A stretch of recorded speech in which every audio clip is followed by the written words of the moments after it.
So guys, how are you doing? I mean, this is a really special day because today Audi is revealing its new Audi RS5. I mean, first time that we've seen the car, and I think everybody is blown away by the design that the car has. Side profile, of course, you can already see looks great, but once you move to the front and to the rear, the whole RS story is really visible. I mean, first of all, look at that width of the car. I mean, look at those wheel arches, right and left, and this wide open cooling elements here. That is truly special, and I would even say it's probably the most extreme RS model that ever came out. That is actually plus 4 centimeters on each side to the regular S5 and plus 4 centimeters also on the rear. And the most interesting part is, even compared to the old RS4 that already had a wide body, this is 4.4 centimeters wider front and rear. So you could even say the former RS4 looks like a small and narrow car compared to this. I mean, that's truly amazing. And also in the front, you can see those darkened out headlights that give an even meaner, let's say, presence on the road. And I think this is something that the RS5 definitely will give us: stance and presence on the road. Yeah, honestly, we think about choosing one of those cars for next year.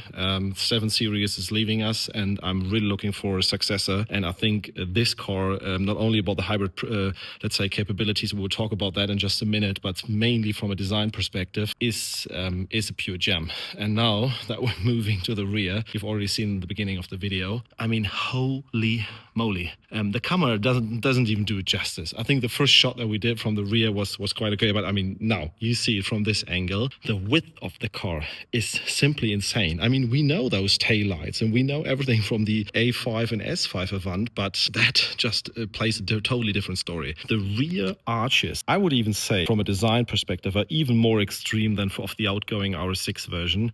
And that one was already, when it came out, everybody was blown away. So that's something Audi is really able to do. Everybody will see that this is the special version, and you won't mistake one of those for a regular A5. So let's quickly go through some of the details before we also get to the power and the technical part. First of all, they have a bit of a different, let's say, trim level now. You are able to get an Audi Sport Pack right from the beginning, which means that you have a changed front fascia. So the air curtains and air inlays get out further to the side compared to the regular look.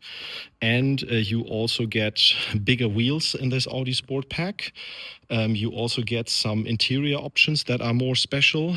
And of course, you are getting the slightly redesigned diffuser, and you're getting the sports exhaust. And that means also for the first time, you can even change the design of an RS product based on, like, on top of the already good looking RS, you can then order the Sport Pack, and it's more or less giving you all the sporty options that you need. Plus, I think 285 kilometers top speed is also in there, and I think they told me the price will be under 10,000 euros, at least in Germany. and that means it's quite of a good deal, I would say. The car starts at 106, 107, so add another 10 for the sport pack, and you're already having a more or less fully equipped car from a design perspective for 100 and under 120, which I would say is not that much, honestly, considering that this, from a design perspective and also from a power perspective, we'll talk about in just a second, is in the direction of RS6 and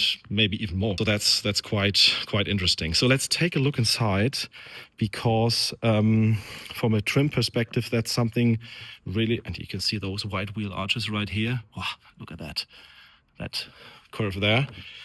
The interesting part is that in the past, you always had to get dedicated interior, let's say, specs to get those art velour Alcantara parts, to get the red stitching in there, to get the red floor mats and all the details. Now, every time that you choose an RS model, or new RS5 sedan or Avant, you are always getting this, let's say, finished and fully equipped interior, which I think is a good decision, because that even makes that let's say, entering price more interesting, that you don't have to take options for 20,000-30,000 euros to make the car look nice. That was some, let's say, discussions that we had in the past. You had to choose a lot of options in the Audi cars to make them look nice from the interior, but now that is, let's say, not necessary anymore. Let's talk a bit about what you've already heard in the beginning from a power perspective, what we got in here.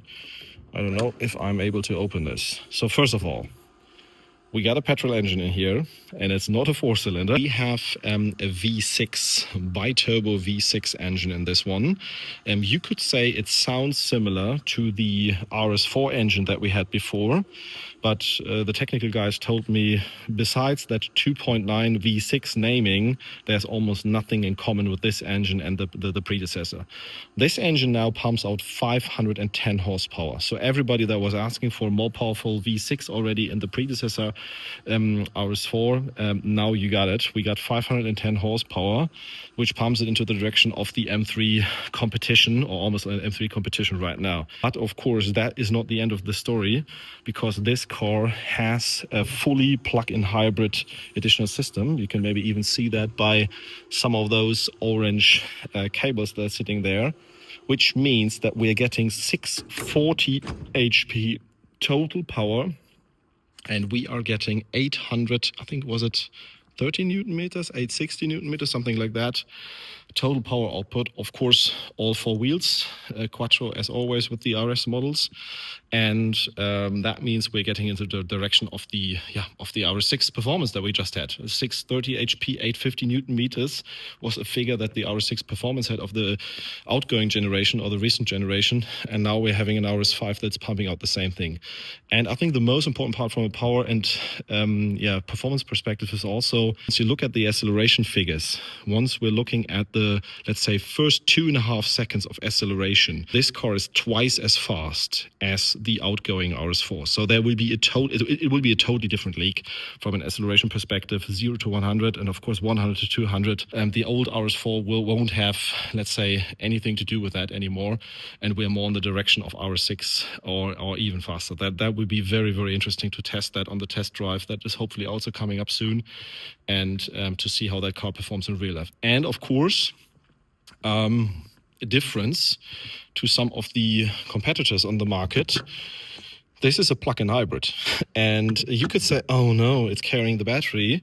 But honestly, if we're looking at the weight and all the figures, this car now has, let's say, so much battery capacity that you can actually drive 80 kilometers fully electric, and on the other side has the performance in straight line and in cornering capabilities to do what you're expecting from an RS model. And I think that's a difference to, for example, a C63 or maybe even an M5 if we're now looking at performance hybrids in the market, because the C63 was heavy but couldn't drive electrically, more or less just 5 kilometers or whatever, so that didn't have any positive impact on taxes or on the drive in your everyday using.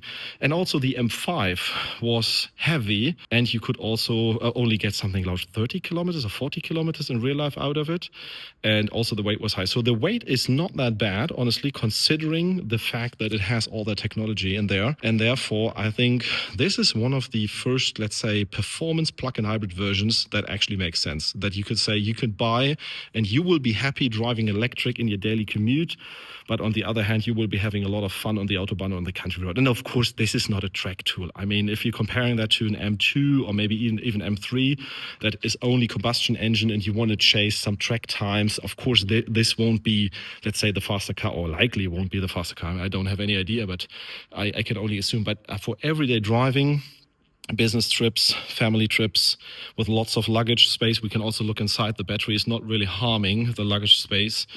Yeah, I think it's the perfect option, and you're getting that design every day. I mean, if you look, everybody will be looking at those exhaust tips. That's nice.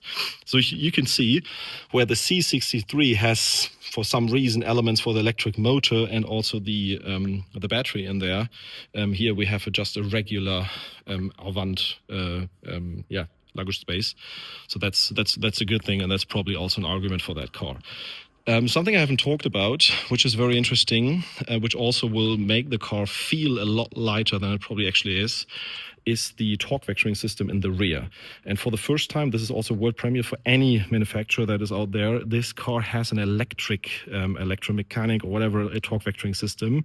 It's not a mechanical, let's say, slip diff anymore. It is an electric system that can shift the power a lot quicker, and that not only enhances the, let's say, spirited driving once you're accelerating out of the corner, but it will also enhance the braking and the, let's say, maneuvering at more normal speeds. And I think this is a very interesting part, because that will make the car that is, I mean, at least has 290 of wheel space, 2.90 meters of wheel space, will make it a lot more agile than it will look from the outside. So a bit more stuff from the inside. First of all, this is not an Audi exclusive option. This is standard, more or less, what you get, at least when you're getting the Audi Sport Pack, as far as I know. So you don't have to take very costly options. And something inside that I will also check out is that, of course, we have RS specific dials. I mean, that already looks nice. And once you now turn on the ignition, you are getting to a very nice view. First of all, that looks so good. I mean, look at that. Already the 3D animation here. You can see with the silver wheels. I also a nice option, I have to say. 21-inch, of course, 285s in the rear, maybe also 285s on the front. I'm not sure. I have to check out in just a second. And you will have, once we turn on the engine, and if you go to RS Sport, please switch off ignition. Yeah, now it goes on. Close the door. We will have an RS specific rev counter, ESP Sport. I don't know where. Oh, we're in our sport mode. That's where we have ESC Sport.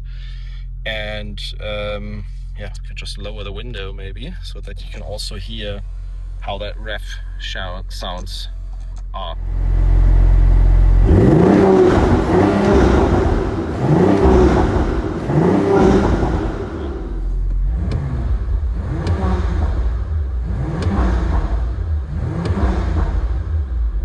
I have to say, it's a quite nice exhaust sound. It's louder, honestly, than what we heard from the RS4 V6 before, probably because the more power available and the regulations are being used better than in the past. So quite impressive. Steering wheel, maybe switch to 0.5 here. Steering wheel, we have the boost button that gives you full power for a short period of time. So that's already the combination of, let's say, electric world and combustion world.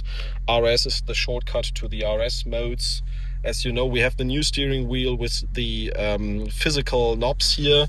Alcantara, of course, red inlays in here, which make it special. Matte carbon parts, Alcantara parts right here. Always a passenger display, as standard for the RS5. And with that, quite nice, I have to say. Let's check the views. If we can change something here, that is the regular speedometer.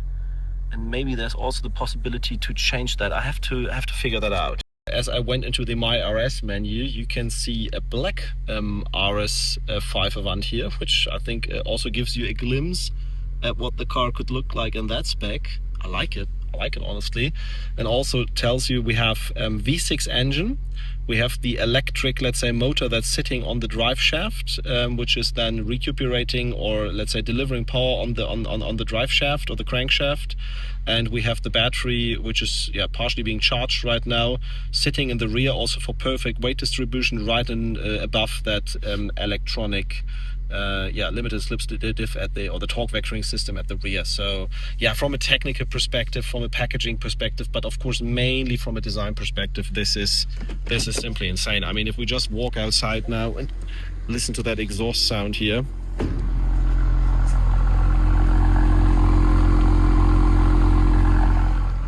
It's just a really nice package. So guys, I'm really looking forward to your comments. If you think we should order one of those cars as soon as it's getting into the ordering books, because I think that will be the perfect daily and fun car and design car and content production car for us in the future. And I really love what Audi is doing. I think Audi is going in the right direction with those cars. Not only the right direction, it's the perfect direction. It's the most desirable powerful sedan or Avant that you can currently get on the market, and I would clearly choose that over an M3 at the current moment. And therefore really looking forward to the discussion and really looking forward to your thoughts.